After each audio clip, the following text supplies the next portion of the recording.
साल 1994 में पटना में एक विशाल महारैली होती है और उसी महारैली से निकले हुए नेता जो वर्तमान में मुख्यमंत्री माननीय नीतीश कुमार जी और नीतीश कुमार जी और जॉर्ज फर्नांडिस की मिलकर के एक पार्टी का स्थापना करके इस पार्टी का नाम है समता पार्टी और वही पार्टी का आगे विस्तार होकर के 2003 में जनता दल यू के नाम से जानी जाती है।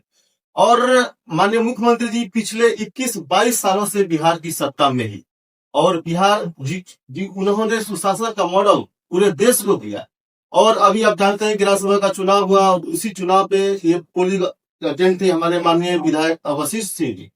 तो मैं विधायक की सुशासन बाबू माननीय नीतीश कुमार जी का जो विकास का जर्नी रहता इस प्रकार से उन्होंने बालिका पोशाक योजना, बालिका साइकिल योजना जो कि अफ्रीका के 7 देशों ने कॉपी किया, जैसे कि मोजाम्बिक हो गया, युगांडा हो गया, नाइजीरिया हो गया। तो माननीय मुख्यमंत्री जी का आप विकास मॉडल और विकास का जो जर्नी रहा है थोड़ा सा आप बताइए।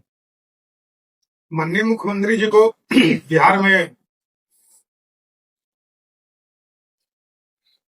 सत्ता मिला तो सत्ता का सदुपयोग किए, दुरुपयोग नहीं किए और सत्ता को सेवा के भाव से मुख्यमंत्री जी ने एक्सेप्ट करके और बिहार को सही दिशा में ले जाने के काम करने के प्रयास में बिहार में सड़क का निर्माण कराया, जो कि बहुत बुरा स्थिति था। सड़क था ही नहीं बिहार में, पता ही नहीं चल रहा था कि सड़क में गड्ढा है कि गड्ढा में सड़क है।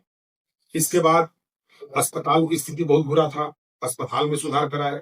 शिक्षा के सवाल पर अगर देखा जाए तो याद है हम लोग उस समय 1996 में 96-97 में हम लोग के सांसद मुनीलाल जी हुआ करते थे सासाराम से।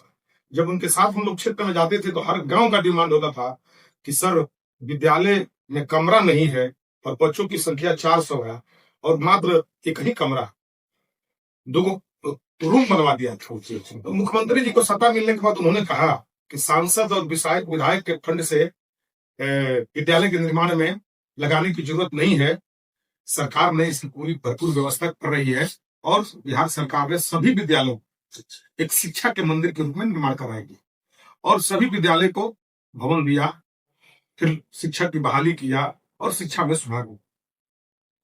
बिहार पहला राज्य है इस देश का जो 1,22,000 एक कलम से नौकरी देने का काम किया। ये पहला रहा। अस्पताल में भी दवाई मिलने लगा, लोग जाने लगे, डॉक्टर बैठने लगे, कंपाउंडर बैठने लगे। अब उसकी डाटा देखा जाए तो विद्यालय में मात्र महीना में 23, 24, 25, 27 का एलसीयू आता, एक महीना में मिला। अब तो 10,000, 11,000, 12,000 का एलसीयू। एक दिन संजोग से मैं ससराम सदर अस्पताल में चले गए थे। एक हमारे पार्टी के कार्यकर्ता है विजय पासवान, उनका तबियत खराब हुआ था, करा रहे थे, फोन किए कि भैया ऐसा स्थिति में है तो आ। मैं चला गया, मैं देखा लंबी लाइन लगी हुई है पर्ची कटवाने के लिए, अल्ट्रासाउंड कराने के लिए। मैंने काफी खुशी हुआ कि बिहार में होगा। बिजली की व्यवस्था आप लोगों को याद होगा कि गांव के लोग चक्की पर और बाजार में जाकर के अपना मोबाइल चार्ज कराते थे बैटरी के माध्यम से, जनरेटर के माध्यम से। और आज ऐसा व्यवस्था मुख्यमंत्री जी ने किया कि बिहार में घर टू घर सबके यहाँ बिजली की व्यवस्था कराया, सबको बिजली दिया। और बिहार में जो अच्छे लोग किसान हैं वो देख रहे हैं कि अपने घर में एसी भी चला रहे हैं। मध्य वर्ग किसान है वो देख रहे हैं कि वो अपने घर में कूलर पंखा चला रहे हैं। और गरीब जो लोग हैं अपने झोपड़ी में देख रहे हैं तो वहां भी पंखा चल रहा है। यही नीतीश था। और उससे भी बड़ा काम कि 12 बजे रात को भी, 2 बजे रात को भी आप एक जगह से 2 जगह जा सकते हैं, कोई डर भय नाम की कोई चीज नहीं है। यही नीतीश कुमार जी का सुशासन है। इसीलिए आज नीतीश कुमार जी ने जो निर्णय लिया कि मैं राज्यसभा जाऊंगा तो बिहार की जनता में निराशा है, उदासी है और मर्माहतपन है कि फिर हमको नीतीश बाबू जैसा नेता मिलेंगे कि नहीं मिले जो इस बिहार को संभालने और चलाने का काम किया। आप पटना में चले जाइए, ऐसा ऐसा पुल बना है, ऐसा ओवरब्रिज बना है कि पता ही नहीं चलता कि किधर से चढ़ेंगे तो किधर उतर गए। तो सभी क्षेत्रों में उन्होंने काम और सारा क्षेत्र में काम करते हुए सबसे बड़ा बिहार में अमन चैन शांति देने का। जब शांति है तभी तरक्की हो। यही कारण है कि उस जमाने में 24,000 करोड़ का बजट हुआ करता था, आज 3,47,00,000 से भी ज्यादा का बजट बिहार में।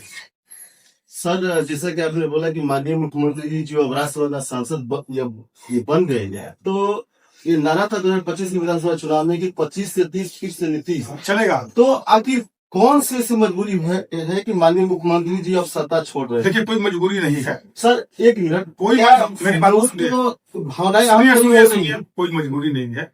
नीतीश बाबू मजबूरी में कोई काम नहीं करते और स्वतंत्र राजनीति करते हैं। नीतीश कुमार ही एक ऐसा व्यक्ति है कि अगर आज इनका इच्छा बिहार में मुख्यमंत्री रहे तो कोई उनको छू नहीं सकता है। मजबूरी और हटाने की बात तो दूर है, कोई छू नहीं सकता। सब लोग तैयार है कि नीतीश जी चाहेंगे तो वो रहेंगे, पक्ष भी हो या विपक्ष हो। इसलिए वो सब बात नहीं है। उन्होंने जो मीटिंग हम लोग के विधायक मंडल की जो बैठक हुई थी जेडी, उसमें स्पष्ट कहा कि देखिए भाई, बहुत दिन से मैंने काम कर रहा हूँ, केंद्र में भी काम किया, बिहार में भी 20 वर्षों से लगातार मैं चला रहा हूँ। अब एक समय होता है, हमारी ये इच्छा है कि हम थोड़ा सा केंद्र में भी जाएं और बिहार में मेरे ही नेतृत्व में बिहार चलेगा। आप लोगों को हम देखते रहेंगे, बिहार के लोगों को भी हम हिफाजत करेंगे, बिहार के लोगों के बारे में भी हम देखते रहेंगे, सोचते रहेंगे। ये काम उन्होंने करेंगे, ये बता करते हम लोगों ने तो उन्होंने संतुष्ट किया। सर, आपकी कंस्टिट्यूंसी में हम घूमे हैं, जैसे सर उस गांव को मैं नाम बता रहा था, जैसे सर पदमसिरी हो गया सर, उसके बाद सर बलथरी हो गया सर बेदौलिया हो गया सर, और सर कोचस का सर जो दलित वस्त्र हो गया सर। तो सर माननीय मुख्यमंत्री जी दलित को महादलित में सर इस प्रकार से बांटे सर। और सर हम ये क्वेश्चन मैंने माननीय सांसद मनोज जी से भी मैंने पूछा था कि आज 21 साल से माननीय मुख्यमंत्री जी हैं और चाहे सरकार किसी का भी रही, उन लोग का रहन सहन न, उन लोगों के पास आज तक से सामाजिक उत्थान योजना कोई न, मतलब कि शैक्षणिक रूप से वो संपन्न हुए, न आर्थिक रूप से सक्षम हुए। सर आखिर वो जिंदगी ऐसे कोई इतने सालों तक जिएगा सर, जब जहाँ की हमारे पास जिस महादलित की बात कर रहे हैं उस महादलित में कई तरह के लोग हैं। रविदास भी थे, यस, रजक भी थे, रजवार भी थे, पासवान समाज के लोग भी थे इसमें। पासवान समाज महादलित में नहीं थे, वो दलित में थे। तो क्या इन लोगों का नीतीश जी के राज में स्टैंडर्ड नहीं बढ़ा है क्या सर? क्या ये लोग पढ़ाई लिखाई में आगे नहीं बढ़ा है क्या? 16 समय पे इन लोगों को बनाया गया, जिसकी आबादी थी, विकास मित्र बनाया गया, सब में प्रमोशन हुआ। अब कोई वैसा भी समाज छूट गया है जो सरकार की जो विचारधारा है उस पर एक्सेप्ट नहीं कर रहा हो या उस पर विचार नहीं कर रहा हो, तो उसमें सरकार की बहुत बड़ी भूमिका। किसी के अंगुली को पकड़ करके वहां तक पहुंचाने का काम भी नीतीश कुमार जी ने करवाने का प्रयास किया। लेकिन आपको हम आपके पिताजी कह रहे हैं कि नहीं बेटा आप पढ़ो, और आपका मन पढ़ने में नहीं लगता, तो पिताजी कितना दिन आपको खेल खा के पढ़ाया? सही। तो उसमें कुछ लोग छूट गए होंगे, लेकिन जनरल वे में बात करिएगा तो बहुत बढ़िया से समाज के हर वर्ग का महादलित के बेटा बेटिया ऐसे नहीं बन रहे हैं, अंडा बेचने वाला का बेटा बेटिया ऐसे नहीं बन रहे हैं, सीपीएससी नहीं निकाल रहे हैं। बिहार तो वीरों का बिहार रहा है पहले से, सदियों से, ऐसा नहीं है। लेकिन अब तो नीतीश बाबू आए तो जो बीच में बिगड़ा हुआ था उसको भी बनाने का काम, इसलिए माननीय मुख्यमंत्री जी ने बहुत अच्छा किया है। और हमारी शुभकामना है कि मुख्यमंत्री जी जहां भी रहे हम लोगों का आशीर्वाद बना के रखे, बिहार वासियों का आशीर्वाद बना के रखे। मुझे भरोसा है कि उनका आशीर्वाद रहेगा तो बिहार सही दिशा में। सर 7-19 योजना के तहत सर जिस प्रकार से हर घर नल योजना हो या हर ग्रामीण इलाकों में जैसे कि जो कच्ची जो गली है पक्की में बदलना हो, सर आप ही की कंस्टिट्यूंसी में सर खैरा गांव है सर, जहाँ से बात कर रहे हैं सर, वहाँ सर अभी हम देखे सर पूरा नली है सर, और वहाँ सर हर जगह सर पाइप तो कहीं नहीं लगा हुआ है सर। किसी भी सर हम दलित मोहल्ले की सर बात करें सर, केवल पाइप और किसी भी पाइप के सर पानी नहीं है सर। तो सर आप इसको सर आप कैसे मेरे साथ किसी भी दलित मोहल्ले में नल जल की बात कर, हाँ किसी में पानी नल जल के सवाल पर सरकार बहुत ही संवेदनशील है और डीएम भी लगे हुए हैं।